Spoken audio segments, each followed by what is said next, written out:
जय Hind friends. Welcome to my channel education centre 21। आज हम इस वीडियो में कक्षा नवगणित एनसीईआरटी प्रश्नावली 14.2 को और इससे पहले के कुछ उदाहरण को समझेंगे और प्रश्नावली 14.2 को भी हल करेंगे।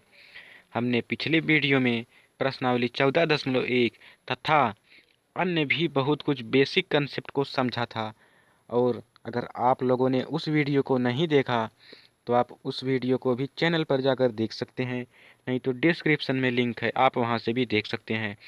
आज हम कुछ उदाहरण और फिर प्रश्नावली 14.2 को एक आसान तरीके से समझेंगे। तो चलिए हम यहीं पर देखिए, हमारी प्रश्नावली 14.1 खत्म हुई थी, तो अब हमारा यहीं से कुछ उदाहरण शुरू होता है। चलिए देखते हैं। ये लिख एक उदाहरण है यहाँ पर। गणित की परीक्षा में गणित की परीक्षा में 10 विद्यार्थियों द्वारा प्राप्त किए गए अंक लीजिए।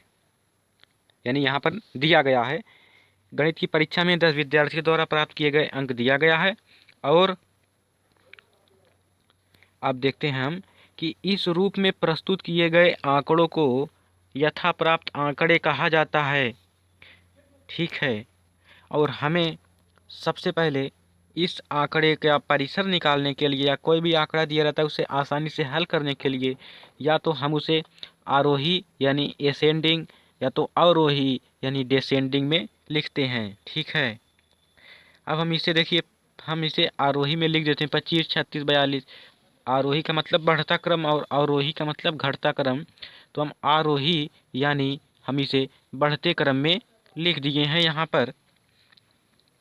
तो इसके बाद अब आप यहाँ पर देख सकते हैं कि न्यूनतम प्राप्तांक 25 यानी जो सबसे कम है वो 25 है यहाँ पर, और अधिकतम प्राप्तांक 95 यानी अधिकतम प्राप्तांक यहाँ पर है 95।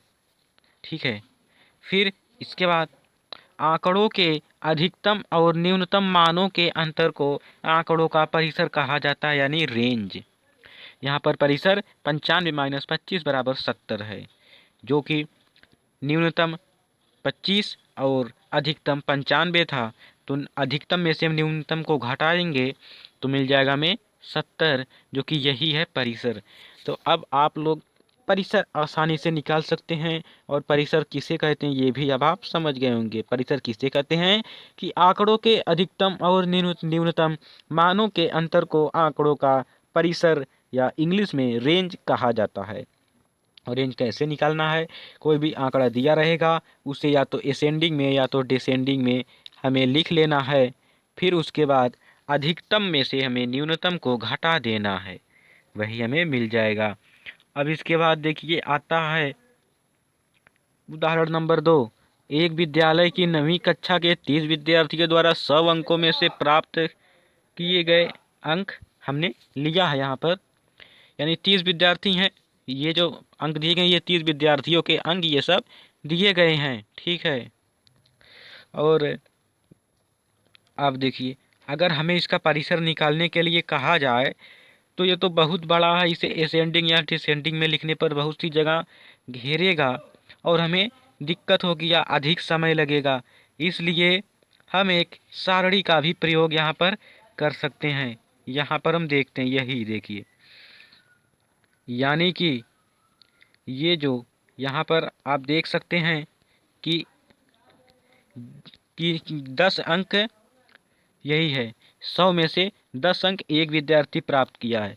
तो यहाँ पर आप इसमें जब पूरा ढूंढेंगे तो आप केवल 10 अंक केवल एक ही विद्यार्थी का पाएंगे।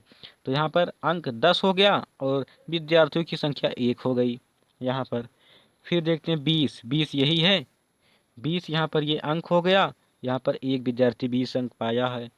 यहाँ पर फिर 36 अंक हो गया, और 36 जो है 3 विद्यार्थी पाए। यहाँ पर देखिए एक 36 यहाँ पर है, और एक 36 देखिए यहाँ पर है, और एक 36 तो यह ऐसे ऐसे खोजने पर सभी और एक 36 यहाँ पर है। फिर इसके बाद आता है 40, 36 के बाद नीचे 40, और 40 तो 4 लोगों ने, 40 अंक 4 लोगों ने पाया है। तो 40 देखिए एक 40 यहाँ पर है, और एक 40 देखिए यहाँ पर है, 2 40 हो गए। और एक 40 देखिए यहाँ पर है, 3 40 हो गए, और एक 40 देखिए या ये वाला तो हो गया, और एक 40 देखिए यहाँ पर, ऐसे से 4 40 हुए। यानी कि आप इसी तरीके से एक सारणी बना लीजिए, और जब आप सारणी बना लेंगे तो आप बड़े आसानी से कर ले जाएंगे। अगर अब आपको इसका रेंज निकालने के लिए या परिसर निकालने के लिए कहा जाए तो आप यही है 95, इस 95 में से 10 को घटाएंगे, आ जाएगा 85, और 85 आपका जो है रेंज है यानी परिसर है। ठीक है।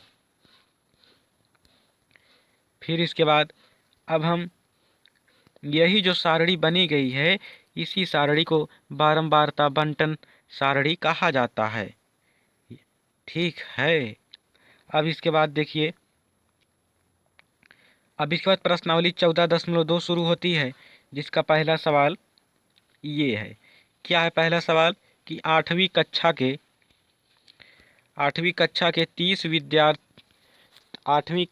30 विद्यार्थियों के रक्त समूह ये हैं, A B O A B. आप अब यहाँ से एक विज्ञान की बात ये आप ये समझ लीजिए कि जो रक्त समूह होते हैं वो 4 प्रकार के होते हैं।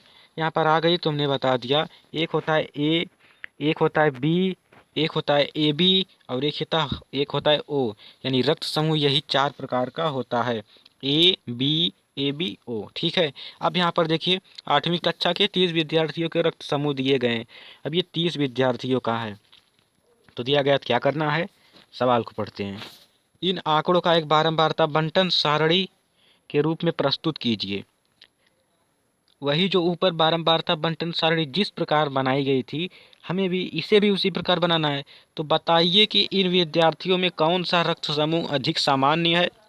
कौन सा रक्त समूह अधिक सामान्य, इसका मतलब कि कौन सा रक्त समूह सबसे ज़्यादा है इसमें, और कौन सा रक्त समूह विरलतम रक्त समूह, यानी कौन सा रक्त समूह सब बहुत कम है, सबसे कम कौन है और सबसे ज़्यादा कौन है।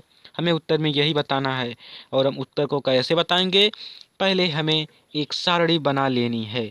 जो सारणी जिस प्रकार से ऊपर उदाहरण में बनाई गई थी, हमें यहाँ पर भी उसी प्रकार बनाया जाना है। यहाँ A B O A B 4 रक्त समूह हैं, जिनकी उपस्थिति का 30 विद्यार्थियों के रक्त में परीक्षण किया गया है। यहाँ पर देखिए क्रम संख्या भी हम डाल सकते हैं, 1 2 3 4। क्यों 4, क्योंकि 4 है रक्त समूह, इसलिए क्रम संख्या 4 ही रहेगा। और रक्त समूह में ए बी ओ और ए बी।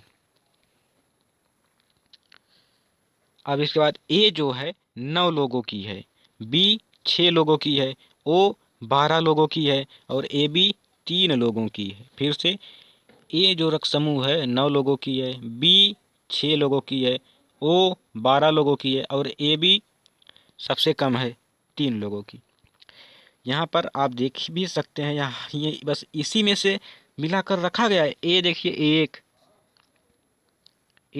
1 2 3 4, 4 यहाँ पर हुआ, 5 और 6 7 8 9, 9 हुआ ना, 9 लोगों का यही हो गया ए वाला। अब देखिए ए बी देखते हैं, 1 2 3, 3 के बाद एक यहाँ पर ए बी 1 2 और 3, हाँ 3 ही है, ए बी तो 3 ही है। तो इसी तरीके से यहाँ पर ये बनाया गया था। और अब हम यहाँ से उत्तर बड़े आसानी से दे सकते हैं। उत्तर में कहा क्या गया, प्रश्न में कहा क्या गया है कि कौन सा रक्त समूह विरलतम यानी सबसे कम है, और कौन सा रक्त समूह अधिक सामान्य है।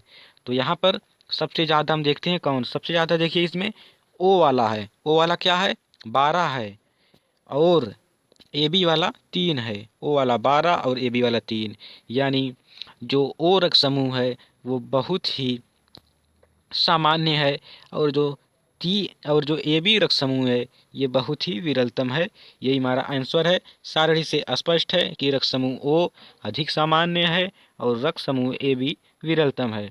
तो इस प्रकार हमने ये प्रश्न किया एक ही बेहतरीन तरीके से। तो हम आशा करते हैं कि आपको यह पसंद में आया होगा, और हम मिलेंगे नेक्स्ट वीडियो में नेक्स्ट प्रश्न के साथ। जय हिंद।